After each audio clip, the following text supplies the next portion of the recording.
Hey, Eric, thank you. I appreciate the opportunity to be a part of this project, and thank you for asking me to speak. Today, I get to speak about technique, and I want to take this from a couple perspectives. So, as a coach, I work with entrepreneurs, I work with athletes, I work with high achievers. Growing up, I was an athlete myself. I was in a lot of different sports. I played basketball, I played hockey, I played football, I boxed, I was in rodeo, did a lot of different things. But I want to use two sports as I talk about technique. As a professional rodeo cowboy for a number of years, and I've also been a basketball coach for over 20 years. And so, as I talk about technique, I'm going to use those two sports to kind of put a few things into perspective. And I want to talk about three different things. When it comes to technique, I want to talk about how technique can level the playing field. I want to talk about how technique can increase your reliability and your self-confidence. And I also want to talk about how technique can help you become good, average, or outstanding. So if we start with leveling the playing field, I want to start with rodeo. For any of you that don't know much about rodeo, I was in the steer wrestling event. That was considered the big man's event of the sport. Why is it the big man's event of the sport? Well, steer wrestling is an event where you're riding a horse full speed, 30, 40 miles an hour, jumping off onto the horns of a 700 pound steer and wrestling them to the ground. So obviously, trying to stop a steer that's 700 pounds going 40 miles an hour, the bigger you are, you've got a little bit more leverage. So that's why it was a big man's event. However, there's a lot of little guys, which relatively speaking, little guys that have been very successful in rodeo. When I started, I was in high school. I was probably 170, 180 pounds. And there's still 700 pound steers. Doesn't matter if you're in high school or at the pro level. So how does technique come into play? Well, technique in steer wrestling brings physics into it. It brings momentum, brings a lot of different things, because technique is all applied with how you catch the horns, how you turn the head, how you put your elbow to the nose, so many different things that the technique, it doesn't matter if you're 170 pounds or 300 pounds. If you use the wrong technique, it's not going to work out right. And so when you use proper technique, it can level the playing field with others that have different advantages that put them above you. So for myself, one of the things that really made sure that I was using the proper technique was how I initially caught the left horn of the steer. If I put it in the right place, everything else was muscle memory and momentum. But if I got it in the wrong place, usually it messed up the entire run. And so that's where technique was very important in that event. So I want to move on, talk a little bit more about reliability and confidence. And I'm going to use basketball as the example there. You know, you look at someone that has proper technique with their shot, their footwork, rebounding, all of those things. Proper technique makes them more reliable and consistent. Many players can get away with bad technique and do very well. But when things aren't perfect, when they're not ideal, they're going to be less consistent. Let's take, for example, someone that's got a knuckleball shot. They have no backspin on their shot. Well, if they're swishing every shot, that's great. But when that shot's not right on, someone with proper backspin on a shot is going to be more consistent and more likely to make the shot.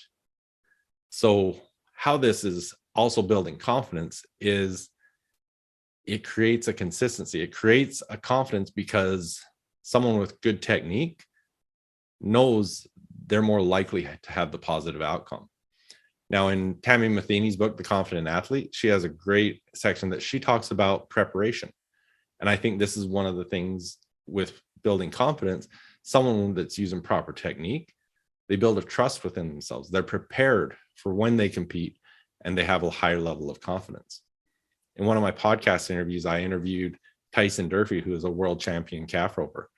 And he talked about, he put so much time and effort for so many years into perfecting his technique and perfecting his skills that when he would go to compete, he felt like he deserved to win more than others because he knew he had done the things necessary to prepare himself. And it came down to perfecting the techniques that were going to help him do that.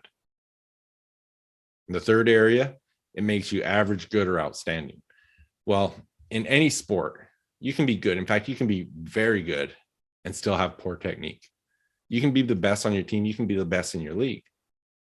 But when it comes time to take it to the next level, whether it's playing a tougher team, whether it's getting recruited and going to play in college or professional, whatever it might be, going to those next levels where everyone is good, those who have mastered the proper techniques are going to rise above. I remember my daughter going through the recruiting process, and she had a friend that played Division I basketball that was helping her with some advice and whatnot. And she said, you know what, in your recruiting tapes, you got to make sure to show everything. You're a great 3-point shooter. Don't just show a recruiting tape of you hitting a whole bunch of threes, because everyone can make threes at this level.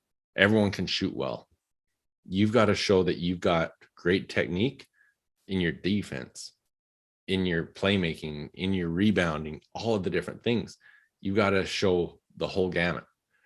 And so technique is really something that is going to determine our level of being average, good, or outstanding. So how do we apply this into our lives? Well, first of all, let's look at leveling the playing field. What are the techniques you can put into your life that can separate you from others? What are the daily success habits that you can implement? Those are usually the things that are really easy to do, but they're also easy not to do. And so a lot of people just don't do them. What are the things that you can implement into your life that as they compound over time, they're going to help you rise above? What are the routines? What are the different things like that you're going to implement because it helps you master different techniques in whatever it is you're doing? Reliability and confidence. When you're doing the right things, doing it the right way, you become more confident in yourself and in your abilities. Like Tammy says in her book, you're prepared, you're prepared, you feel prepared, you have more confidence. Or like Tyson was saying, you've done it right, you deserve it, and you're going to build your confidence that way. So whatever it is you're doing in life, look at the techniques that you need to develop and master to make you one of the best. And it's going to build your confidence. It's going to build your reliability. And the last one makes you average, good, or outstanding. Whether it's on a team, in a business, or anything else you're doing, those that are committed to doing the right things in the right way are always going to rise to the top. Perfecting the right techniques in any of those things on your team, in your business, or whatever you're doing, when you understand what the proper techniques are and you put the time and effort into mastering those, you're always going to rise to the top above those that aren't willing to do the work, that aren't willing to put the effort into perfecting the proper techniques. The best in whatever you're doing, the best in life, are always looking for ways to separate themselves from the competition. And like I said earlier, a lot of times it's figuring out what those success habits are, what the techniques are that you need to master that are easy to do, but they're also easy not to do. So I encourage you, take the time and effort, figure out what those techniques are that are going to separate you from the competition, and commit to perfecting them. Thanks for being with me. Take care.